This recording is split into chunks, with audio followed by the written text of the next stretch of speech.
Axis. अभी आप देखोगे यहां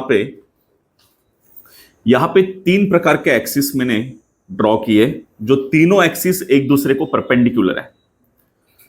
पहला एक्सिस आप देखोगे तो पहला एक्सिस ऊपर वाला जेड एक्सिस।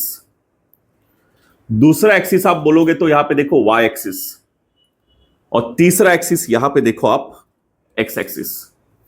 तो एक्स, वाई और जेड, ये तीनों एक्सिस एक दूसरे को क्या है, परपेंडिकुलर है। करेक्ट है। तो अभी ये परपेंडिकुलर तीनों एक्सिस एक दूसरे के साथ है, इसके लिए आप लोग पढ़ोगे थियरम ऑफ परपेंडिकुलर एक्सिस। तो अभी इसके लिए मैंने कुछ डायग्राम इस तरह से ड्रॉ किया है कि यहां से यहां तक, ये देखो ये पॉइंट आपको दिखाई दे रहा है, ये पॉइंट आपका है P। कोई भी एक पॉइंट, आपको पता है ना कि ये कंटिन्यूअस बॉडी है, तो कंटिन्यूअस बॉडी है तो एक छोटा सा पार्टिकल मैंने यहां पे अज्यूम किया हुआ है, क्योंकि हर एक बॉडी टाइनी टाइनी पार्टिकल से, छोटे छोटे पार्टिकल से बनते हैं। तो यहां पे जो भी है उसमें से सिर्फ एक पार्टिकल मैंने कंसीडर किया हुआ है, दैट इज अ P। तो यहां से मैंने डॉटेड लाइन ड्रॉ किया, ठीक है। इस पॉइंट को मैंने नाम दिया M। फिर यहां से डॉटेड लाइन मैंने ड्रॉ किया, इस पॉइंट को मैंने नाम दिया N। ओके। और आपका जो एक्सिस ऑफ रोटेशन है वो यहां से मिडल से जा रहा है, देखो ये आपका एक्सिस ऑफ रोटेशन है। ओके। तो ये घूम रहा है, कंटिन्यूअस बॉडी रोटेट हो रहा है, ठीक है। तीन एक्सिस है जो परपेंडिकुलर है एक दूसरे को। ओके। मैंने कुछ कंस्ट्रक्शन ड्रॉ करके रखा हुआ है, अभी इसके आगे जाते हैं। अभी आप देखोगे ये एक्स एक्सिस है, एम आई राइट। तो ये एक्स एक्सिस है, तो इसका जो ये O पॉइंट कंसीडर करना, तो ये आप देखोगे तो ये सेगमेंट ये क्या बनेगा आपका, एक्स बनेगा, एम आई राइट। ये सेगमेंट एक्स बनेगा, तो इसका अपोजिट वाला सेगमेंट भी क्या बनेगा, एक्स बनेगा, बरोबर है, अलोंग द एक्स एक्सिस। आप बोलोगे कैसे है, पैरेलोग्राम पता है आपको, ये ऐसा कुछ तो डायग्राम होता है पैरेलोग्राम का। तो अपोजिट साइड्स क्या रहते हैं पैरेलोग्राम के, सेम रहते हैं ना, वही कॉन्सेप्ट है।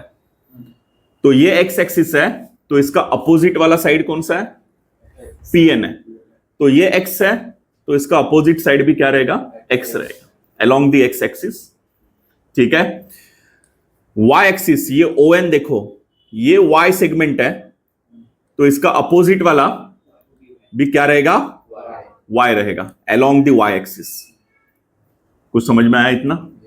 ओके। बहुत सिंपल है, देखो। सो अभी आपको करना क्या है, जब आपकी बॉडी रोटेट कर रही है अलोंग द एक्स एक्सिस, तो इसका जो मोमेंट ऑफ इनर्शिया है वो क्या रहेगा, Ix रहेगा। I का मतलब मोमेंट ऑफ इनर्शिया, ठीक है, along the X axis. In the case rotation वाला एक्सिस Y है, तो यहां से मोमेंट ऑफ इनर्शिया कितना रहेगा, Iy। In the case Z axis है, तो इसका मोमेंट ऑफ इनर्शिया क्या रहेगा, Iz रहेगा, एम आई राइट। सो आपको यहां पे तीनों का जब मोमेंट ऑफ इनर्शिया आप देखोगे, तो तीनों का मोमेंट ऑफ इनर्शिया क्या आएगा, Ix। वापस बता रहा हूं, moment of inertia I equal to क्या फॉर्मूला है, M इंटू R का स्क्वायर, ठीक है। M called mass of the object, and R called not radius, distance from the axis of rotation. फिर से एक बार, ये एक्सिस ऑफ रोटेशन है आपका, एम आई राइट, रोटेट हो रहा है। सो एक्सिस ऑफ रोटेशन से एक मास कनेक्ट है जिसका, और ये क्या है, M है। तो ये मास एक्सिस ऑफ रोटेशन से कितने डिस्टेंस तक है, R डिस्टेंस तक है। तो R का मतलब क्या होगा, distance from the axis of rotation, ठीक है। तो ये डिस्टेंस का क्या करते हो आप, स्क्वायर। अभी आ जाओ Ix पे, तो Ix moment of inertia of x axis, ये क्या मिलेगा। तो मैंने आपको ये एक इक्वेशन दिया, फिर मैंने आपको एक और एक इक्वेशन दिया था, याद आ रहा है, I is equal to integration of dm into R का स्क्वायर, ये भी इक्वेशन दिया मैंने आपको। तो ये इक्वेशन कब यूज करना है ये भी बताया था मैंने।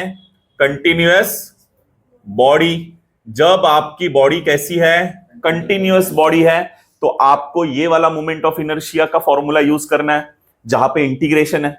तो ये भी कंटिन्यूअस बॉडी है, तो कंटिन्यूअस बॉडी है, इसका मतलब आपको यहां पे क्या यूज करना है, इंटीग्रेशन यूज करना है। ये पॉइंट से आपको निकालना है ना, ये देखो ये पॉइंट है, बरोबर है।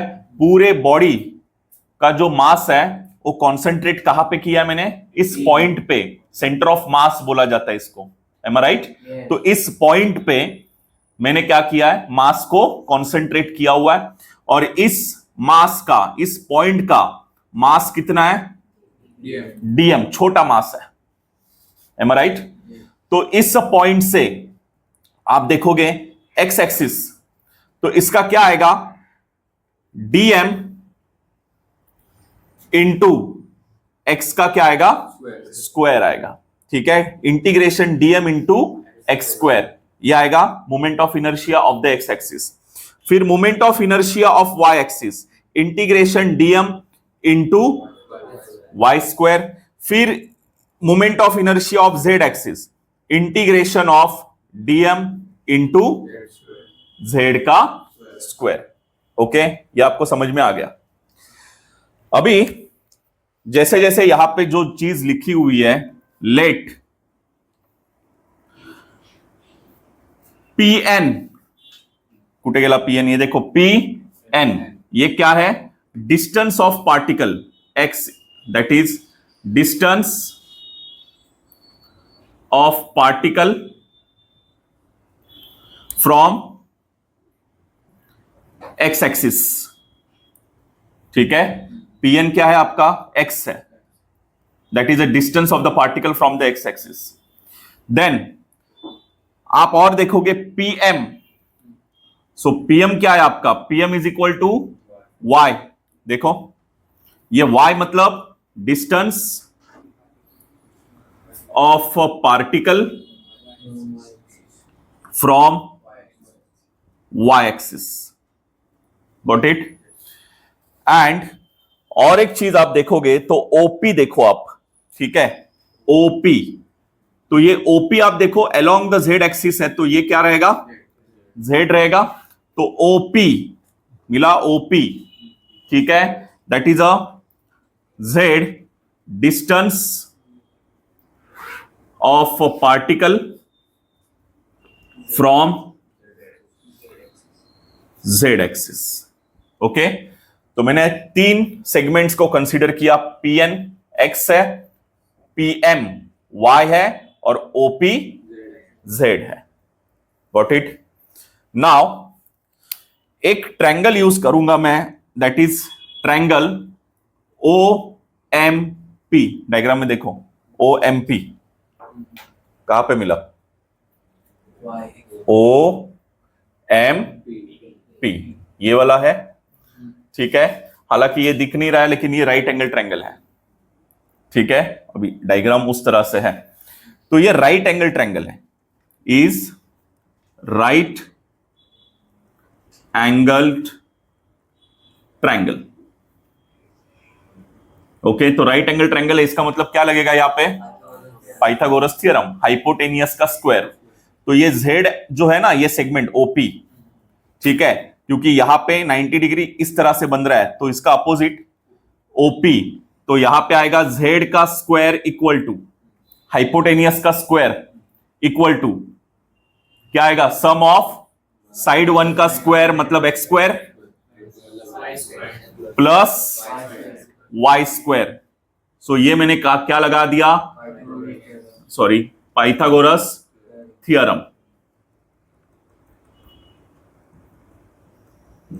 ओके, सो अभी यहां पे पाइथागोरस थ्योरम लगाने के बाद आप यहां पे देखोगे, ये आपका इक्वेशन नंबर 1, इक्वेशन नंबर 2, ये आपका इक्वेशन नंबर 3।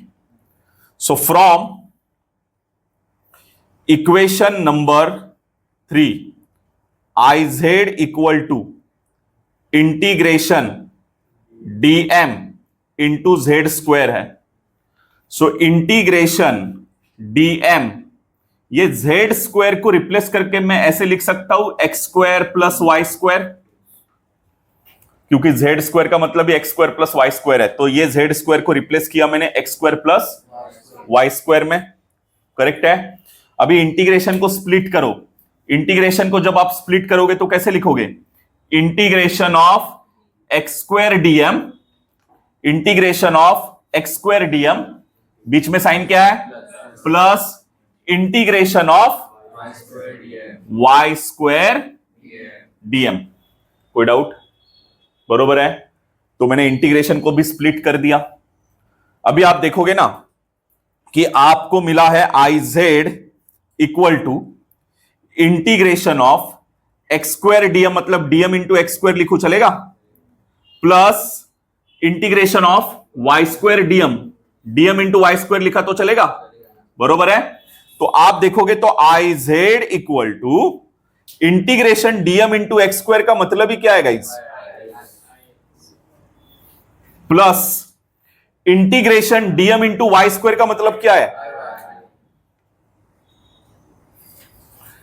तो परपेंडिकुलर एक्सिस थ्योरम हमें यह कहता है कि आपका जेड एक्सिस का मोमेंट ऑफ इनर्शिया जो होता है ना, वो इक्वल टू क्या होता है? आई एक्स प्लस आई वाई। मतलब एक एक्सिस का मोमेंट ऑफ इनर्शिया, ये सम ऑफ क्या रहेगा? दो एक्सिस का मोमेंट ऑफ इनर्शिया रहेगा। ये परपेंडिकुलर एक्सिस थ्योरम है, ठीक है। मतलब आप सपोज आई एक्स पकड़ोगे तो आई एक्स इक्वल टू क्या मोमेंट ऑफ इनर्शिया आएगा? Sum of I Z plus I Y. I Y का मोमेंट ऑफ इनर्शिया पकड़ोगे तो आई वाई इक्वल टू क्या आएगा? Sum of I Z plus I X. ये है आपका theorem of perpendicular axis. Got it? Right down.